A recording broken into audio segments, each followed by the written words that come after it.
ह जाके पूरा गौआ में ए हो हार बाड़ू भौजी चुनौआ में घूमली ह जाके पूरा गौआ में होखते अनहरिया लेके 2000 सुनय ही टोली में जरूर जई ह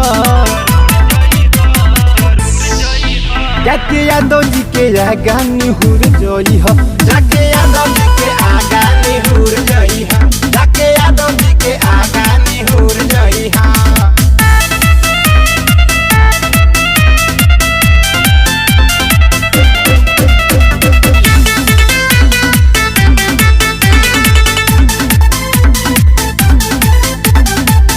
जोड़ती जई हाथ होखे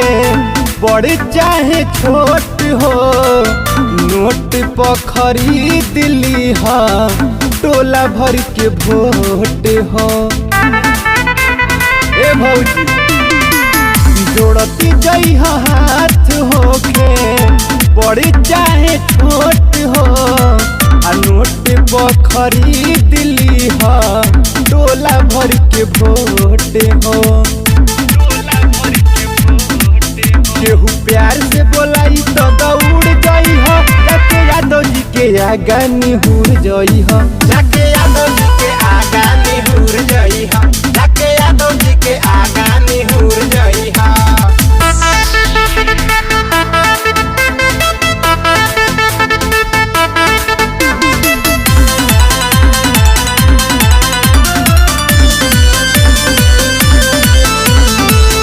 बदी हवादा जदी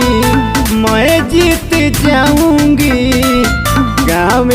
में नहली गली रोड बनवाऊंगी ए भौजी अमित सुधा करके सपोर्ट जदी पाऊंगी गाँव नहली गली रोड बनवाऊंगी रतनेश जीतू करी है तो मुड़ जई हो जाके यादव जी के आगा निहुर जई हो।